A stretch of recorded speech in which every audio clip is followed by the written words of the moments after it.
उत्तर से लेकर दक्षिण तक पूरे भारत को जोड़ने का जो कार्य उस कालखंड में भगवान राम ने किया था। उत्तर प्रदेश की जनता भारतीय जनता पार्टी को उत्तर प्रदेश से हटाएगी। किसी को अगर गलतफहमी हो, 500 वर्ष पहले बाबर के एक सिपह सालार ने जो कुंभ अयोध्या में किया था, जो काम संभल में किया था, और जो काम आज बांग्लादेश के अंदर हो रहा है, तीनों की प्रकृति, तीनों का डीएनए एक जैसा है। कि वो डीएनए की बात न करें, और अगर डीएनए की बात करते हैं तो मैं भी अपना डीएनए और हम सब लोग अपना डीएनए चेक कराना चाहते हैं, और मुख्यमंत्री जी आप भी अपना डीएनए चेक करा दो। सपा के राष्ट्रीय अध्यक्ष और पूर्व मुख्यमंत्री अखिलेश यादव ने गुरुवार को भाजपा और मुख्यमंत्री योगी आदित्यनाथ पर कटाक्ष किया है। इसके साथ ही कटघरे में खड़ा करने से नहीं चूके हैं। उन्होंने कहा कि अगर सरकार की नीयत साफ होती तो संभल की घटना नहीं होती और 5 जाने भी नहीं जाती। वोटों की लूट से ध्यान भटकाने के लिए ये घटना कराई गई है। उन्होंने कहा कि वो संभल भी जाएंगे और पीड़ितों की मदद भी करेंगे। इसी बीच डीएनए की बात भी उठी और उस पर मुख्यमंत्री योगी आदित्यनाथ को घेरते हुए अखिलेश यादव ने कहा कि मुख्यमंत्री को डीएनए की बात शोभा नहीं देती। एक संत और योगी को भगवा पहनने के बाद इस तरह की भाषा नहीं बोलनी चाहिए। मुझे नहीं पता कि मुख्यमंत्री जी कितना साइंस जानते हैं, मुख्यमंत्री जी ने कितनी बायोलॉजी पढ़ी है मैं नहीं जानता हूँ, लेकिन मैं उनसे एक बार निवेदन करना चाहता हूँ कि बार बार वो डीएनए की बात कर रहे हैं, डीएनए की बात ना किया करें। मैं आपके माध्यम से और बड़ी जिम्मेदारी से कह रहा हूँ मैं कि वो डीएनए की बात ना करें, और अगर डीएनए की बात करते हैं तो मैं भी अपना डीएनए और हम सब लोग अपना डीएनए चेक कराना चाहते हैं, और मुख्यमंत्री जी आप भी अपना डीएनए चेक करा दो। मैं भी चेक कराना चाहता हूँ अपना डीएनए, और मुख्यमंत्री जी आप भी अपना डीएनए चेक करा दो। इसलिए मेरा निवेदन है कि डीएनए की बात मुख्यमंत्री जी को शोभा नहीं देती है। एक संत होकर के, योगी होकर के और भगवा पहनने के बाद उन्हें इस तरह की भाषा और इस तरह डीएनए की बात नहीं करनी चाहिए। पूर्व मुख्यमंत्री अखिलेश यादव यहां निजी कार्यक्रमों में शिरकत करने आए थे और इसी मौके पर उन्होंने वरिष्ठ सपा नेता वीरसेन यादव के दामोदर नगर स्थित आवास पर पत्रकारों से बातचीत भी की। पहले संभल पर बोरे और बहराइच का भी जिक्र किया और कहा कि वहां विधायक ने अपने कार्यकर्ताओं के खिलाफ एफआईआर कराई है। फिर डीएनए पर भी आ गए। उन्होंने कहा कि मुख्यमंत्री ने बायोलॉजी कितनी पढ़ी ये उन्हें नहीं पता, लेकिन बार बार डीएनए चेक कराने की बात करते हैं। वो तो डीएनए की बात ना किया करें। मैं भी अपना डीएनए और हम सब लोग अपना डीएनए चेक करना चाहते हैं। मुख्यमंत्री भी अपना डीएनए चेक करा ले। उत्तर प्रदेश की जनता भारतीय जनता पार्टी को उत्तर प्रदेश से हटाएगी। जिन्होंने डकैती की वोट की, वोट को लूटा, उन्होंने जानबूझ करके संभल की घटना कराई। प्रशासन अगर चाहता तो ये घटना नहीं होती।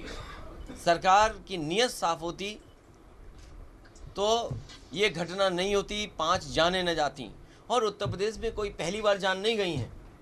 याद कीजिए बहराइच में इनके विधायक ने ही एफआईआर लिखाई इनके बीजेपी के कार्यकर्ताओं पर, और जो कुछ हुआ बहराइच में जिस वजह से एक जान गई उसका कारण था सरकार, भारतीय जनता पार्टी के लोग।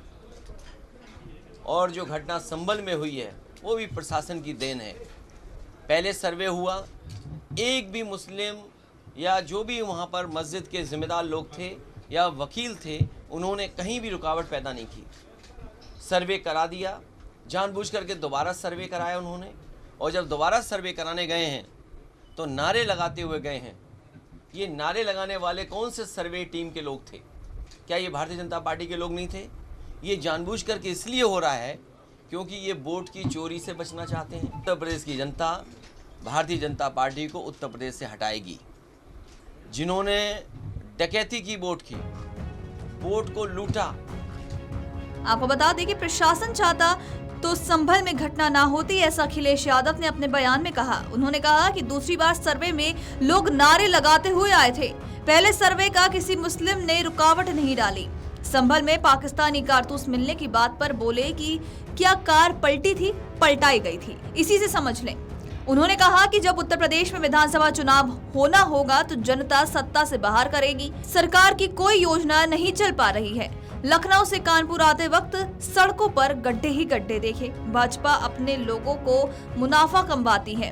भाजपा हमेशा कमजोर पर हमला करती है। चीन के मामले में भी उन्होंने कहा कि भाजपा के लोग वहां से कारोबार करते हैं, इसी से चीन का विरोध नहीं करते हैं। आपको बता दें कि इस मौके पर ग्रामीण जिला अध्यक्ष मुनींद्र शुक्ला, समाजवादी पार्टी छात्र सभा के राष्ट्रीय अध्यक्ष डॉक्टर इमरान और पूर्व विधायक सतीश निगम मौजूद थे। दरअसल आपको बता दें कि यूपी के सीएम योगी आदित्यनाथ ने गुरुवार के दिन अयोध्या में एक कार्यक्रम को संबोधित किया था।